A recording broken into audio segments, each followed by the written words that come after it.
अस्सलाम वालेकुम दोस्तों, वॉच एंड थिंक की वीडियोस में खुश आमदीद। दोस्तों, आप दूसरी दुनियाओं में खुलने वाले दरवाजे, ब्लैक होल्स या पोर्टल्स के बारे में यकीन रखते हैं या नहीं? अब आप इन्हें दूसरी दुनियाओं में खुलने वाले दरवाजे कहें या पोर्टल्स, सवाल ये है कि हमसे पहले गुजरे हुए लोग भी क्या इस तरह की चीजों पर यकीन रखते थे या नहीं। आइए जानते हैं। बात है दिसंबर 1967 की, जब माइकल ओकेली नाम का एक रिसर्चर 5000 साल पुराने मकबरे में एंटर होता है और वो एक पैसेज वे से होता हुआ एक ऐसी जगह पर पहुंचता है जहां 5000 साल पहले लोग अपने मुर्दों को दफनाया करते थे। यहीं पर वो कुछ ऐसा डिस्कवर करने वाला था जिसकी वजह से उसका नाम पूरी दुनिया में मशहूर हो गया। दरअसल ये पिछले 5 सालों से इस टॉम्ब में खुदाई कर रहा था, एक बहुत बड़ा मकबरा जो न्यू ग्रेंज आइलैंड पर मौजूद है और कुछ रिसर्चर्स के मुताबिक ये पिरामिड्स ऑफ इजिप्ट से भी पुराना मकबरा है। इस टॉम्ब में दाखिल होने वाले दरवाजे के करीब ही एक रेक्टेंगुलर ओपनिंग भी मौजूद थी और वहां के रिहायशियों का ये मानना था कि विंटर सोलिस्टिस के दिन, यानी कि वो दिन जब सूरज जमीन से सबसे ज्यादा दूर होता है और वो साल का सबसे छोटा दिन भी होता है, सिर्फ उसी दिन सूरज की पहली किरण इस रेक्टेंगुलर ओपनिंग से होती हुई अंदर चैम्बर तक जाती है।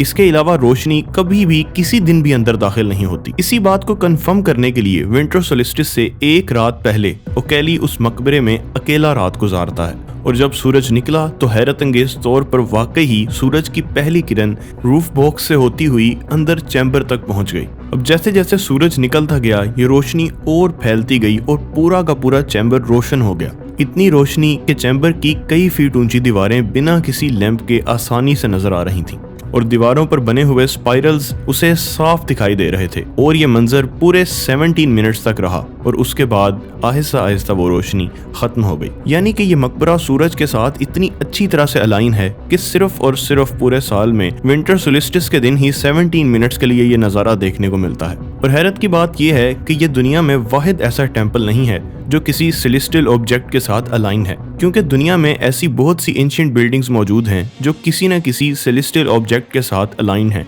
यानी कि कोई स्ट्रक्चर सूरज के साथ, कोई सितारों के साथ और कोई चांद के साथ अलाइंड है।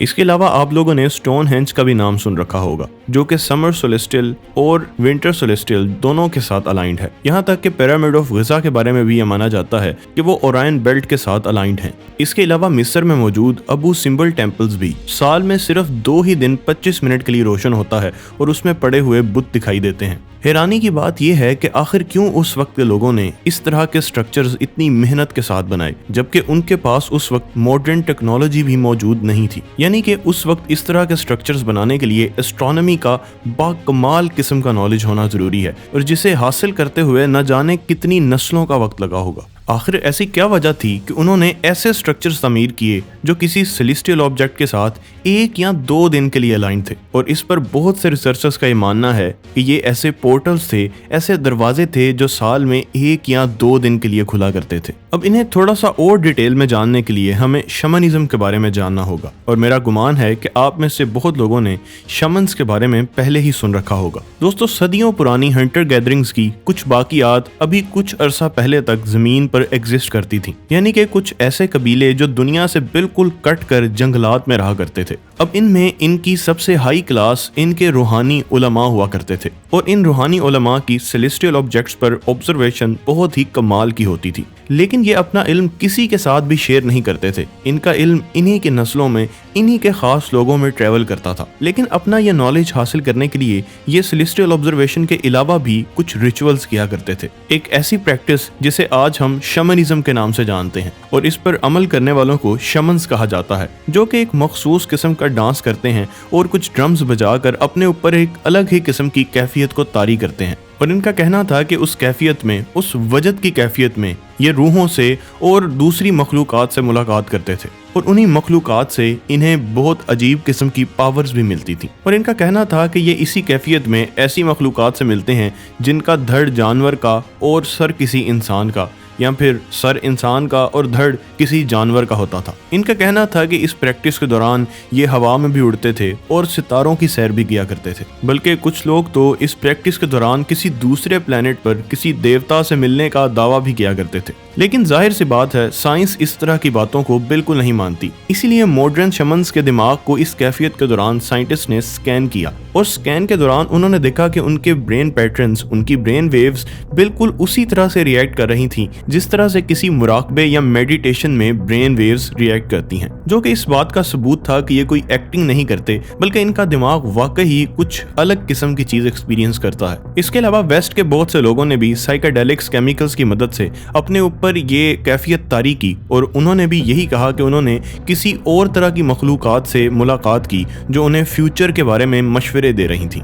बहुत सी एंशिएंट सिविलाइजेशंस का ये मानना था कि हमारी कॉस्मोस 3 लेवल्स में डिवाइडेड है, जिनमें से सबसे पहले अंडरवर्ल्ड है जहां पर रूहें रहती हैं, और मिडिल वर्ल्ड में इंसान, जबकि अपर वर्ल्ड में देवता रहते हैं। जबकि हैरानी की बात है इनमें से ज्यादातर सिविलाइजेशंस का आपस में कोई कांटेक्ट नहीं था, मगर सबका अकीदा बिल्कुल एक जैसा था। और हैरत की बात यह है आखिर कैसे इतने बड़े लेवल पर इतनी दूर होने के बावजूद इनका अकीदा इतना ज्यादा मिलता हो। इसके अलावा इनमें से कहीं शमनिज्म को प्रैक्टिस किया जाता था और कहीं ऐसी जड़ी बूटियों का इस्तेमाल किया जाता था जो कि साइकेडेलिक्स थी, जैसा कि इजिप्शियंस ब्लू लोटस का इस्तेमाल करते थे जो कि साइकेडेलिक्स में से एक है, जिसके इस्तेमाल से इंसान किसी और ही कैफियत में पहुंच जाता है। हैरानी की बात है कि शमनिज्म ने और साइकेडेलिक्स ने इन तमाम लोगों को एक ही नतीजे पर पहुंचाया और उसके बाद इनका एक ही जैसा अकीदा बन गया, यानी कि अंडरवर्ल्ड, मिडिल वर्ल्ड और अपर वर्ल्ड का अकीदा। लेकिन इन इमारतों का उस अपर वर्ल्ड और अंडरवर्ल्ड से आखिर क्या ताल्लुक है? इन तमाम सिविलाइजेशन में एक और अकीदा बहुत सिमिलर था जिसमें ये मानते थे कि सूरज रात को अंडरवर्ल्ड में चला जाता है।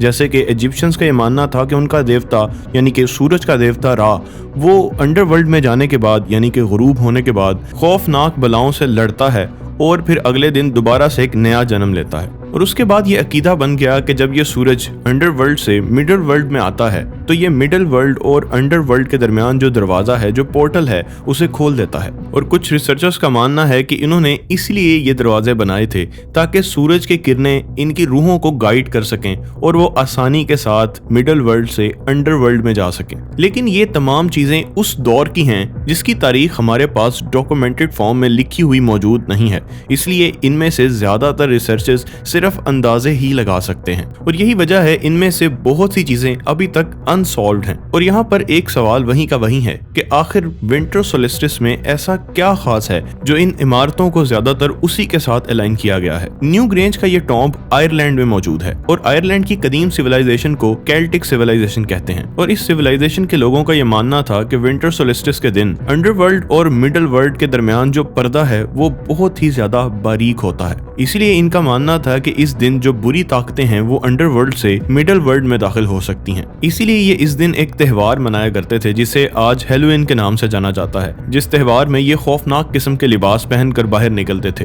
ताकि जो बुरी ताकतें हैं उन्हें खुद से दूर भगाया जा सके। और कहते हैं यही वजह है कि इन्होंने इन इमारतों को विंटर सोलिस्टिस के दिन के साथ अलाइन किया था। लेकिन हैरानी की बात यह है कि यह महज इनका एक ख्याल था या इन्होंने सच में इस दिन दुनिया पर कुछ ऐसा आते हुए देखा था जिसे देखकर कोई भी इंसान खौफजदा हो जाए। क्योंकि अगर ये महज एक ख्याल ही था तो इस कदर महारत के साथ इस तरह के अलाइंड स्ट्रक्चर इन्होंने आखिर क्यों बनाए।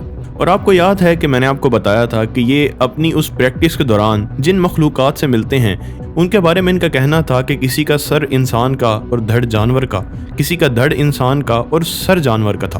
तो अगर आप एंशिएंट इजिप्शियंस या फिर एंशिएंट मेसोपोटामिया पर गौर करें तो आपको साफ पता चलेगा वो ऐसे देवताओं पर यकीन रखते थे जो कुछ ऐसे या फिर ऐसे दिखते थे, यानी कि इंसान और जानवर का एक हाइब्रिड।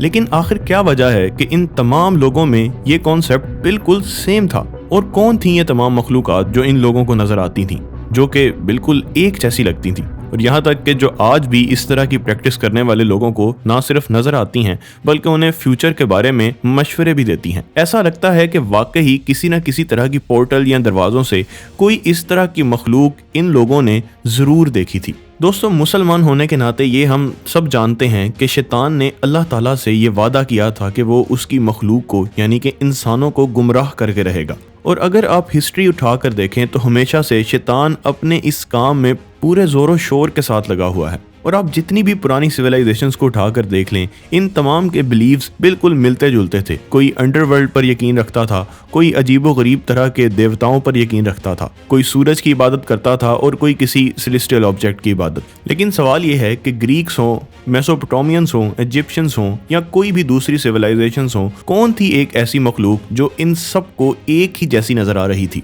और जो आज भी इस तरह की प्रैक्टिस करने वालों को नजर आती हैं। यहाँ तक कि एथियस्ट जो किसी तरह के रूहानी वजूद पर यकीन नहीं रखते, वो भी इस तरह की चीज़ों को देखकर हैरान रह जाते हैं कि वाकई में ऐसा कुछ ना कुछ मौजूद ज़रूर है। और यहाँ पर अगर हम थोड़ा सा भी गौर करें तो हमें साफ समझ आ जाती है कि ये जिन्नात में से हैं, शयातीन में से हैं, जो शुरू दिन से लेकर आज तक इंसान को गुमराह करने में लगे हुए हैं। जैसा कि अल्लाह ताला ने कुरान पाक में बताया भी है कि ये शयातीन तुम्हें ऐसी जगहों से देखते हैं जहां तुम इन्हें नहीं देख सकते। इस टॉपिक पर और ज़्यादा तफसील से बात सिर्फ एक वीडियो में नहीं हो सकती, इसलिए इस पर हम और वीडियोस भी बनाएंगे। मगर आज के लिए सिर्फ इतना ही। आज की वीडियो आपको कैसी लगी और आपका इसके बारे में क्या ख्याल है, कमेंट सेक्शन में ज़रूर बताइएगा और आगे आने वाली वीडियोस के लिए चैनल को सब्सक्राइब कर लीजिएगा। आज के लिए इतना ही, मिलते हैं वॉच एंड थिंक की एक नई वीडियो के साथ। तब तक के लिए अल्लाह हाफिज़ व नासिर।